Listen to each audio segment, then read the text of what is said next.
welcome along to Would I Lie to You, the show that rewards the very best liars. On David Mitchell's team tonight, a legendary comedian who manages to be one of the biggest stars in showbiz and one of the smallest. It's Ronnie Corbett! Thank you. And a comedian from Newcastle, so she won't have seen anything like this before. Men wearing jackets. It's Sarah Millican! And on Lee Mack's team, a comedian who's always on the lookout for a double entendre, so I'm going to bend over backwards not to give him one. It's Julian Clary! And a comedian from Guildford in leafy Surrey, although she was brought up in the rough part of town where the Waitrose didn't have its own deli counter. It's Holly Walsh! So let's begin with round one, Home Truths, where our panellists each read out a statement from the card in front of them. To make things harder, they've never seen the card before, so they've got no idea what they'll be faced with. And it's up to the opposing team to sort the truth from the lies. And Julian Clary is first up. Julian. In my garden, I have a life-size statue of myself astride a unicorn. Seems reasonable enough, David.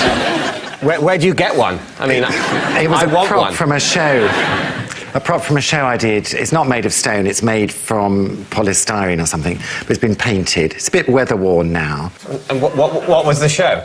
It was it was a New Year's Eve thing for Channel 4, Hello 1993 or something. Well, why did Hello 1993 need a statue of you on a unicorn? Well, it was the 90s. You touch it up every now and again, every spring, give the repaint, or... I have a man for that sort of thing. Oh, right.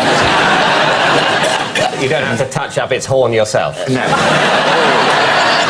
Did you ask for the unicorn, or was that forced on you? Well, it was part of the set. You know, like you have these sort of bumper car things for this set. Yes, I see that. When this comes to an end, you may want to take one of those home.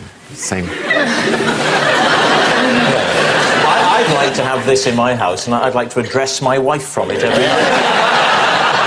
On to round three, foreplay, and if you get through that, who knows what might happen. So it's in the garden. Is it part of a water feature? Is it on a lawn? It's on a plinth, on a few bricks. A few bricks. Which is it? A plinth or a few bricks? Because when cars have had their wheels taken, they don't say, "Oh, look, that car's on a plinth." Well, I call it a plinth. How nice. What do you think then, David? Yeah, what do you think, Ronnie? I think it might be a lie. Really? Would it be in the garden for this long, I ask myself. Well, it could... I mean, it could be in a bit of a state. Seriously dilapidated. Yeah. A sort of a decaying image of yourself on you. That'd be quite a reminder of your own mortality on top of a mythical beast. I have a similar thing in my house. It's called a mirror. So what are you going to say, David? I think it's true. I thought it was true from the first time we said it. I didn't need any backup. You think it's a lie? I think it's true. I think it's a lie.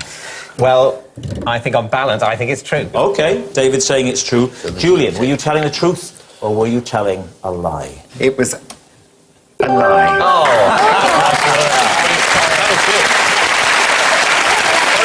Yes, it's a lie. Julian doesn't have a life-size statue of himself astride a unicorn in his garden. The traditional method for hunting a unicorn is for a fair maiden to sit alone upon the grass, and after a time the unicorn will approach. This is also the traditional method for catching flashes. Ronnie Corbett, you're next. Right. I once undertook a self-help course entitled How to Become Taller.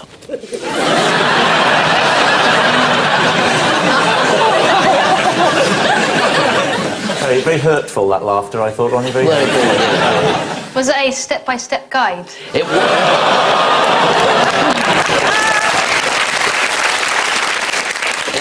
No, it was a little routine I had to perform every morning against the wall, stretching up.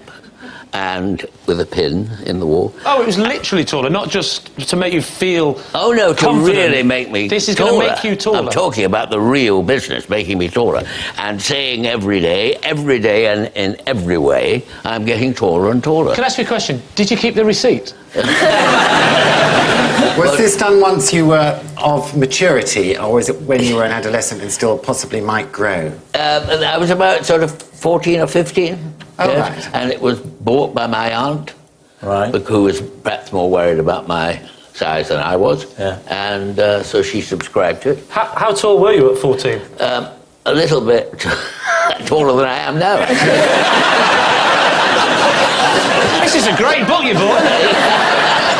But surely at 15 you can still have a growth spurt. Like, Julian, you're pretty tall. Like, how old were you when you reached the height you are now? Well, I shot up when I was 15. What are you doing? Slow.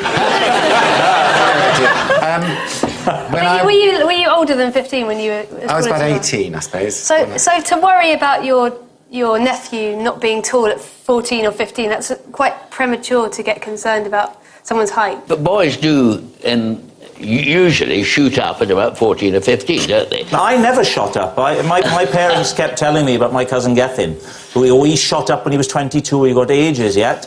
And it was, I peaked at a very disappointing 5'7", which is... I can't believe in front of Ronnie you're saying a very disappointing... I was about to say. His feelings! I know, it's so upsetting.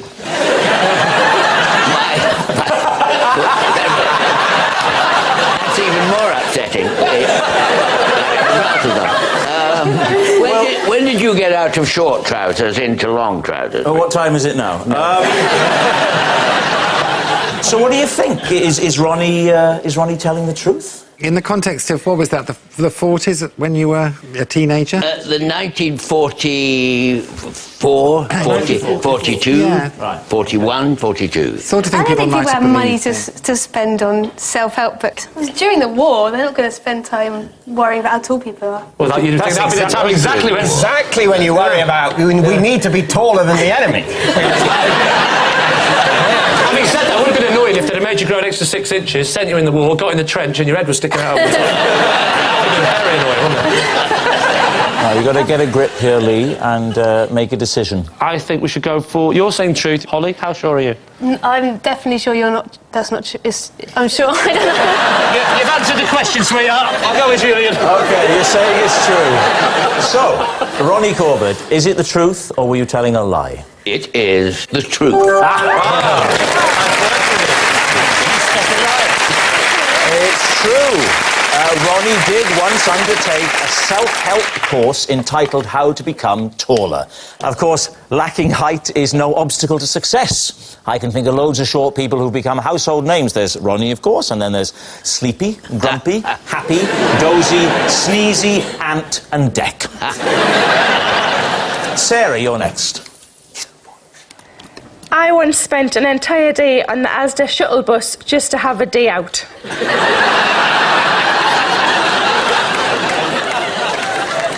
Lee, what do you think? How long did you spend on the Asda shuttle bus? 3 hours. Is that a day out? Well, yeah, I slept late. So you spent 3 hours on the Asda shuttle bus, on your own? Yes. Well, no, there was other passengers, but I wasn't with anybody else. You were... All life is there on the Asda shuttle bus. Well, no, you just but sit there and watch the world No, it's not get all- on with their shopping. It's not all like this. You wouldn't be on it, would you? No, I don't. Sarah, Ronnie. Oh, sorry. I think Ronnie wouldn't be on it before David wouldn't be on it. No. Can I just say, I'd be on it. Happily. You'd be driving it. I'd be. You should be on the Asda shuttle bus because you're quite small and every little helps. No, that's Tesco. Tesco, yes. I like those adverts for Sainsbury's. There's that guy with a really great voice who says, Sainsbury's, try something new today. I'm the voice of Scottish laminate flooring.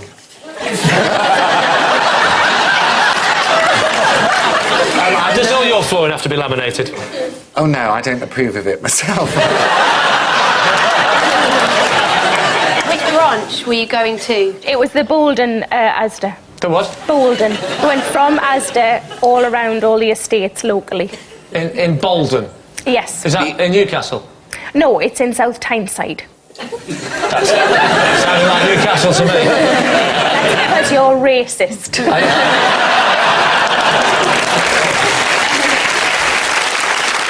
Did you get on the bus thinking you were going to go shopping and then thought, this is fun, I'll stay on it? Or did you plan to get on the bus as a jaunt? I got on because I thought it would take me home, but it didn't go anywhere near my house, so I just stayed on. And then got back off at Asda. And you so were it wasn't so you got on thinking it would take you home. Yes. It does one full revolution back at Asda, and you think, I'll try again, it might stop at my house this time. You never know. The second time round, he might just go via my house. But there must be quite a lot of old people who do that to keep warm and for something to do. I mean, like, how long do you... I'm 34, love. All right, so what are you thinking, Lee? Which way are you leaning? Julian. I've no idea on this one. I've changed my mind. I think it's true now. What made you change your mind? The story of her trying to get home, that part of it. See, that's the bit that made me think she wasn't turned to it, because... We're so different. I know. Hey, you say that. Weird, that'd be a great name for a double act for me and you. Chalk and cheese. Hello, I'm Chalk and this is cheese. I'll phone my agent. Oh, I don't know. Holly? I think it's true. Do you think it's true? So what are you going to say, Lee? Oh, go on then. I will say it's true. You're saying it's true. OK. Sarah, truth or lie? It is true. All right, yes, it's true. Sarah did once spend an entire day on the Asda shuttle bus just to have a day out. There's always one slightly strange person on those buses, you know, that everyone's a bit afraid of. And in this case, it was Sarah. So, at the end of that round, David's team are trailing by 4 points to 0. Our next round is called This Is My, where we bring on a mystery guest who has a close connection to one of our panellists. Now, this week, each of David's team will claim it's them that has the genuine connection to the guest, and it's up to Lee's team to spot who's telling the truth. So please welcome this week's special guest, Paul. Welcome, Paul. So first off, Ronnie, what is Paul to you? This is Paul. Paul, I found one morning, bound and gagged in a bunker on the golf course next to our house. David, would you tell us how you know Paul? This is my driver, Paul, and he refuses to drink pints because his hands are so small. And finally, Sarah, your relationship with Paul? This is my news agent, Paul, and he once asked me to watch the shop for 10 minutes, and by the time he came back, I'd broken a window and there was a little boy had his head stuck in a crisp box. Right, there we are. Ronnie's gagged golfer, David's small-handed driver, or Sarah's unfortunate news agent. Lee, where would you like to start? Ronnie? Yes. This bunker? Yes. Well, what were you doing? This is early in the morning. Very early in the morning, because I go out very early in the morning, about maybe 7:15, 7:20. On the golf course? On the golf course. In case anyone wants to use you as a tee. It is upsetting. It is upsetting. Mind you, I shouldn't worry, because the other day I walked out in my big golfing flat hat and the greenkeeper rushed out and says, these bloody mushrooms are early this year. So thank you. So you saw him on the... You saw him... To be truthful, the two dogs, they went into the bunker. I thought, well, they're sniffing about that. And I went over there, and there Paul was, bound and gagged, in the sand, in the bunker. And then what happened? Well, then he was coming round, because I think he had had a bit of a night the night before. So I tapped him on the cheeks gently like that, and when I was tapping the cheeks and I'd undone the stringy thing and string around your ankles, you were really relieved, came round, didn't you? And I took you back home to Anne for a cup of tea, a bit of toast, and the dogs are very pleased to have found him. He'd been there all night. What was this? Was this some sort of prank? I mean, was it a stag do or something? Well, I didn't want to be too nosy about it. I wanted to look after him, get on the phone to his friend, have him collected and off the bloody premises.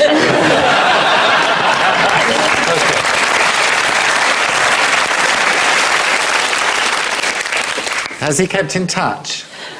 We have, really, haven't we? Because we found that your wife was quite friendly with one of my daughters, I think. I remember we haven't seen enough of each other, actually.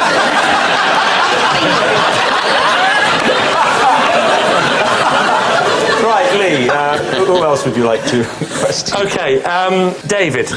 Yes, when you say he's he's your driver, I mean, he's picked you up on occasions. He was the driver on several series of Peep Show. So you're a professional chauffeur, are you? He's not allowed to answer, Julian. He's a professional driver, yes. Have you ever picked me up? He's not allowed to answer. Are we allowed to see your hands? Yeah, you can hold your hands out. Oh. Oh, you could hold a pint of lager. What nonsense. What's wrong with those? I've got tiny hands. Have you? Yeah, probably smaller You're than my his. kind of lady.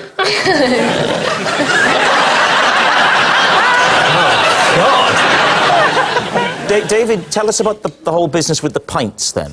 What Paul told me is that he always chooses to drink bottled beer because when he holds a pint... Wait, this isn't at the wheel, is it? This is... No, but on a night out, he chooses to drink bottled beer rather than pints because he gets laughed at for holding a pint glass because he sort of has to use two hands. You weren't that small. Are you sure they're not serving it in buckets? Maybe there's some course you could go on to make your hands bigger. Should speak to Ronnie about that. Now, what about Sarah, Lee? OK, so how old were you? It was only a couple of months ago. Are you a regular in his shop? Yeah, I buy a lot of chocolate. And what happened while you were in charge? Well, I was trying to shut one of the windows because it was quite cold, and you had like quite high ceilings. You know those sticks that have got the hook on the end that you can shut a window, and it sort of went through the window. What's the shop called? Paul's. It's called Paul's, is it? Yeah. Paul. Just Paul's? Yeah. Not Paul's shop?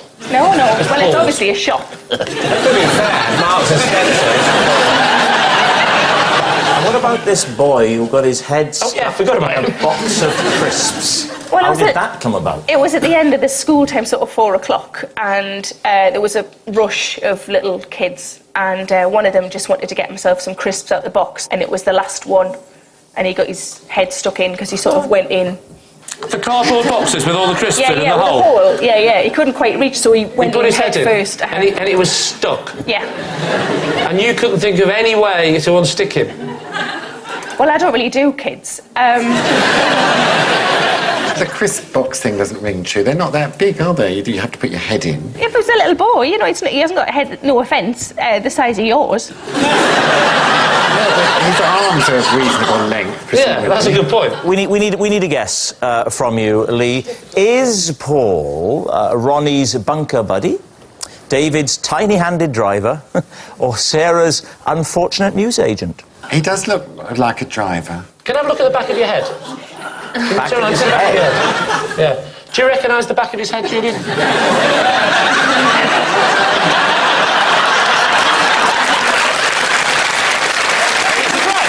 driver. But I don't believe he's a northern shopkeeper because his shirt is too nicely ironed.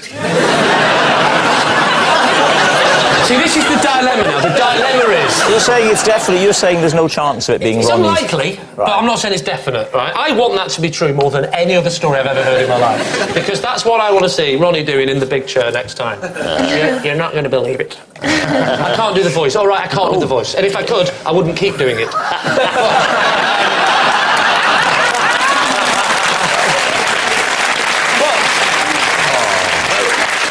Ronnie, can you do an impression of Rob? No. I've never felt the need to do an impression of Rob.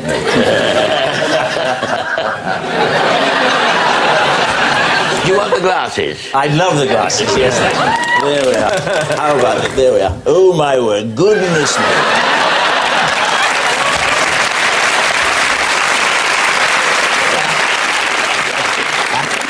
And in a packed programme tonight. Good Lord, you get vertigo in those. Oh, God. Nobody without these, you know. God. So, what are you going to go for? I don't know. What do you think? I think it's the driver. You think it's David's driver? Holly? Yeah, I think it's David's driver. I think it might be Sarah because Right.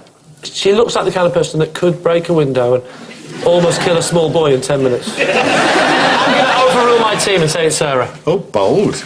OK, you're saying that it's Sarah and the news agent. OK. Paul, would you please reveal your true identity?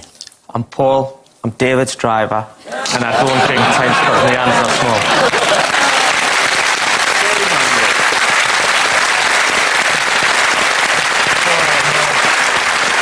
Yes, well, if ever there was a harsher warning of the dangers of a fascist state, I'd like to see it. Thank you very much, Paul.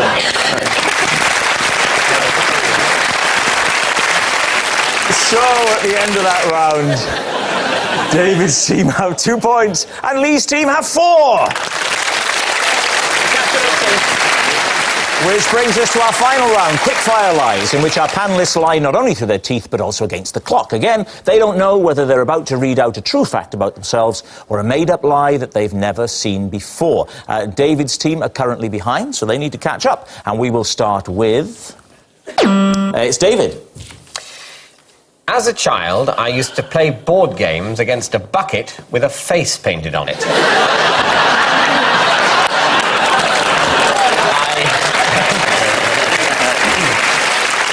I called this bucket Stephen Tatlock. Wow, what games did you play? Monopoly. I played a game called Diplomacy. And Even then you were thinking of becoming a politician. yeah. Even then, I'm not a politician. Why Stephen Tatlock? Well, it was basically named after a friend of mine. Who was Why did you play with Stephen Tatlock? He had no hands. Stephen Tatlock wasn't always there. But after I painted the face on the bucket, he was. Did you paint the face on the bucket? I think my dad painted the face. Your dad was involved in this sad story? You've decided you haven't got any friends, but lucky day for you is this is Stephen Tatlock. What can I say? My father saw me talking to a bucket and decided to accept that side of my nature.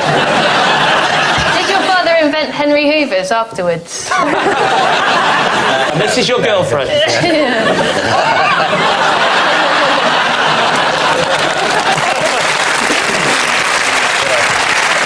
So if you were playing Monopoly, you'd have your go, and then you'd run round and pretend to be Stephen, would you? I wouldn't pretend to be Stephen, but I found I had to roll for Stephen. And Stephen would need help moving his... Did Stephen ever win? Yes. What do you think, Lee? Is he telling the truth? What do you think? I don't know many people who have an imaginary friend with a surname. He's one of the few. Did you call him Stephen Tatlock or Stephen? Did you say, it's your turn, Stephen Tatlock? You must do it quickly, or otherwise you'll go the way of the other buckets. Usually I'd call him Stephen. Oh, you were quite friendly then. Yeah. Did Stephen Tatlock know there was an imposter? Imposter? I call him the imposter. No, I never mentioned Stephen Tatlock to Stephen Tatlock. Did you ever mention the real Stephen Tatlock to the bucket? I think probably not. No, I think that would have been... They were blissfully unaware of each other's been presence. playing with levels of reality. I don't want you to think that I felt I was in any way being unfaithful to the real Oh, Stephen. yeah. I'm not picturing this as some sort of romantic film. I can't imagine the real Stephen Tatlock walking in on the game and you go, Stephen!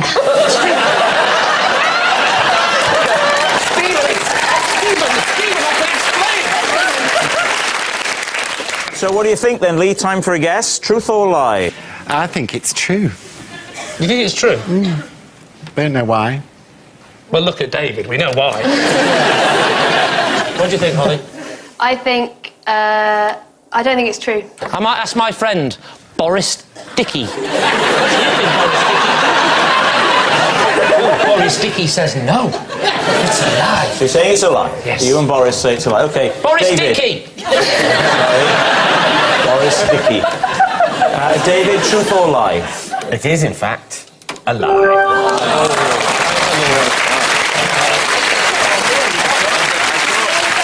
Yes, it was a lie. When David was a child, he didn't play board games against a bucket that he called Stephen Tatlock. Next. It's Ronnie. Oh, my goodness me. So glad I've been asked. There we are. Last week, I actually had to go into a shop and buy 4 candles.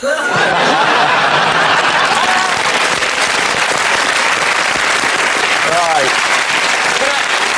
Can I just check, Ronnie? When you say 4 candles, did you mean 4 candles or fork handles? You can have that one if you like. So I went in to buy 4 candles. Which one, though?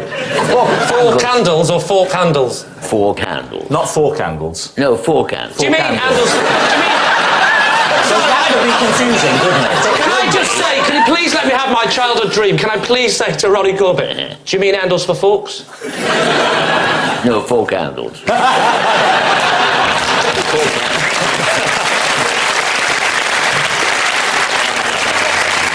So candles that you light. 4 candles, yes. Where was this? Sort of Addiscombe Road. Do you know where Addiscombe Road is? Well, give me a clue. Tell me the town. Well, it's London. Oh, London town. London. And it's a hardware shop, and it was, you know... So you went in and you said, can I have 4 candles? Yes. What did the man say to you? He came back with 4 candles. Now, this is where it gets interesting. When he came out with the 4 candles, were they 4 candles or were they handles for forks? There were 4 candles. Lee, is it truth or is it a lie? Tell me now. Oh, it's just... I want this to be true more than anything I've ever heard in my life. What do you think, Julian? Well, it's a legend, so it must be true. Do you think it's true? Holly? I think it's true. I want it to be true. I want it to be true. Ronnie, is it the truth or were you telling a lie? Well, I wanted it to be true, but I'm afraid it's... Oh, it was a lie. Yes, last week, Ronnie didn't have to go into a shop and buy 4 candles. When you say 4 candles... It's a lie, although Ronnie does love shopping. As if he's good, he gets to ride in the trolley. And that buzzer signals time is up. And it's the end of the show. And I can reveal that, good Lord, Lee has romped home to victory by 8 points to 4. Well done, team.